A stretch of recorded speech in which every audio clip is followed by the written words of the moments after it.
चाहिँ म पुरा गर्ने हो। अरू कुरा तपाईँको सपना हो, यो क्षेत्रवासीको सपना हो।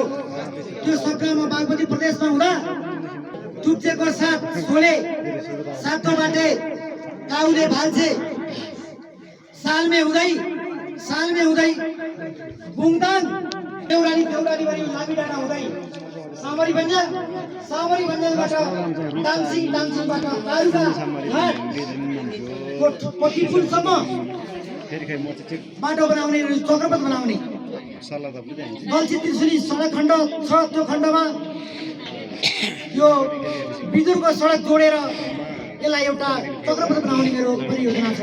तपाईँहरूको त्यो सपना छ, त्यो पुरा गर्ने कार्यक्रममा यो बाटो बिच हुन्छ। त्यो अहिले कहाँ आयो?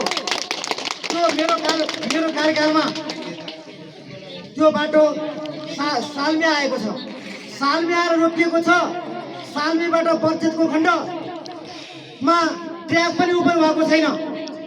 मैले आग्रह गरेको थिएँ जितेका साथीहरूलाई, त्यहाँ ट्र्याक ओपन गरिदिनुहोस्। त्यो ट्र्याक ओपन बुङदाङ र सालमेको नयाँ ट्र्याक खोलियो भने अब हिउँदमा हिँड्ने बाटो चाहिँ यो चक्रपथको रूपमा हुन्छ। सधैँभरिको लागि पिच गर्ने काम चाहिँ बाँकी रहन्छ भनेको थिएँ, तर त्यो हुन सकेन।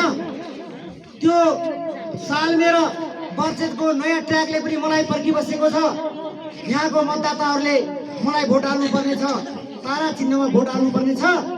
त्यो सालमेसम्म आइसक्यो। त्यो चक्रपथ सोलेबाट सालमे आइसक्यो। त्यो मेरो एउटा आधा सपना पुरा भयो। आधा सपना पुरा गर्न बाँकी छ। त्यो आधा सपना अब म जितेर गएपछि पुरा गर्छु। अरूले गर्नेवाला छैन। गर्ने भए गरिसक्थे, गर्नेवाला छैन। त्यस कारणले म तपाईँहरूलाई के निवेदन गर्छु भने त्यो भन्दाखेरि यही चिउरी भन्ज्याङ, यताबाट चिउरी भन्ज्याङ नै आइपुग्छ त्यो बाटो। अनि यो चिउरी भन्ज्याङ भएर हामी यसलाई अहिले मैले भनेको तारुका घाट पुर्याउने हो। यो एउटा बाटो हुँदाखेरि यहाँको उत्पादन बढ्ने छ। तपाईँले उत्पादन बढाउन पनि लाग्नु पर्ने छ। सरकारको अरबौँको पैसा खर्च हुन्छ यो बाटोमा। सरकारको पैसा भनेको तपाईँहरूको पैसा हो, तपाईँहरूले कर तिरेको पैसा हो। त्यही कर तिरेको पैसा अनि लिएर आउने हो यो बाटो बनाउन।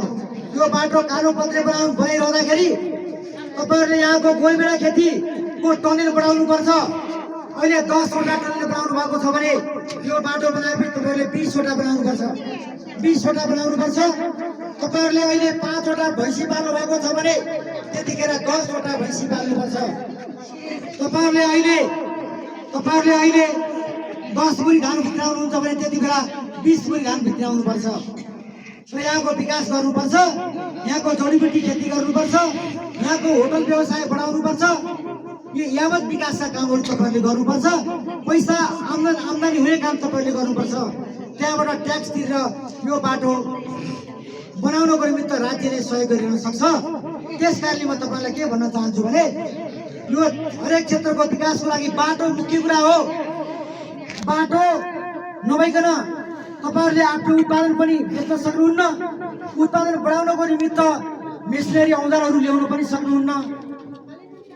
त्यति मात्र होइन, तपाईँ बिरामी पर्दा सजिलैसँग हस्पिटल जानको लागि पनि तपाईँलाई राम्रो बाटो चाहिन्छ। सधैँभरि हिँडडुल गर्नको लागि पनि राम्रो बाटो चाहिन्छ। बाटो भए पछाडि अरू धेरै विकासहरू स्वत हुन्छन्, त्यो हुँदै जान्छन्। त्यो तपाईँहरूले बुझ्नु भएको छ। त्यो तपाईँहरूको सपना, यो मेगाङवासीको सपना, त्यो किन्ताङको पनि सपना हो, यो देउरालीको पनि सपना हो, यो बुङदाङको पनि सपना हो, त्यो बरसुन्चेतको पनि सपना हो, र यो चक्रपथ बन्दा त्यो सामरीको पनि सपना हो। सामरीको 5 र 6 नम्बर वडा जो मेगाङको पर्छ त्यो दुईटै वडाको पनि सपना हो। यसरी हामी त्यो सपनालाई विपना बनाउनको निमित्त तपाईँहरूको घर दैलोमा आइराखेको अवस्था हो। तपाईँहरूलाई मैले धेरै कुरा भनेर धेरै समय लिइराख्नु पर्ने छैन। थोरै समय लिन्छु म, तर म काम गर्छु। काम गर्ने उम्मेदवार चिनौँ भनेर तपाईँहरूले सन्देश दिनुहोस्। तपाईँहरूले यो देउरालीका मतदाताको बिचमा काम गर्ने उम्मेदवारको त्यो चिन्नुहोस् भन्ने कुराको सन्देश दिनुहोस्। त्यो उम्मेदवार म हिरानाथ खतिवडा हो र त्यसको चिन्ह तारा हो भन्ने कुरा भनिदिनुहोस्। त्यस कारणले म तपाईँहरूको बिचमा अरू धेरै नभइकन युवाहरूको पनि कुरा छ। यहाँ रोजगारी सिर्जना गर्दाखेरि हाम्रो देश संसारकै सुन्दर देश हो वास्तवमा। यहाँतिर हाम्रा डाँडाकाँडाहरू छन्। कसैले बनाइदिएको डाँडाकाँडा हो त? यो त प्रकृतिबाट आफै बनेको डाँडाकाँडा हो, आफै बनेको खोल्सा खाल्सी हो, आफै हिमालबाट बगेको नदी हो। यो हाम्रो लागि एउटा स्वर्गभन्दा पनि प्यारो उपहार हो। त्यस कारणले गर्दा यस्तो राम्रो ठाउँमा हामी बसेर हामी गरिबी भइराखेका छौँ। हामी यो गरिबीको अन्त्यको लागि हामीले हाम्रो ठाउँको विकास गर्ने हो। विकासको लागि सरकार हो, राम्रो सुशासनको निमित्त सरकार हो, जनतालाई सुख दिनको लागि सरकार हो। जनतालाई दुःख दिने सरकार हुन सक्दैन। त्यसकारणले जनतालाई सुख दिने सरकार हामी ल्याउँदैछौँ। हामी जतिपल्ट गरे पनि केही नगर्ने, आफ्नै विकास मात्रै गर्ने प्रतिनिधि अब हामी जनताले रोज्न सक्दैनन्। अनि त्यस पछाडि अलिकति केही मौका पायो कि शिव दरबार चलाउने, सर्वोच्च अदालत चलाउने, संसद भवन चलाउने हरूलाई पनि हामी मतदान गर्न सक्दैनौँ भनेर मतदाताहरूले बुझ्नुपर्छ। यतिखेर त्यो कुरा बुझ्नुपर्छ। नेपाल बनाउने पार्टी नेपाली कम्युनिस्ट पार्टी हो, त्यसको नेता कमरेड प्रचण्ड हो। पुष्पवन्त प्रचण्ड नेपाल बनाउने नेता हो। अबको सरकार प्रचण्डको नेतृत्वमा बन्ने हो।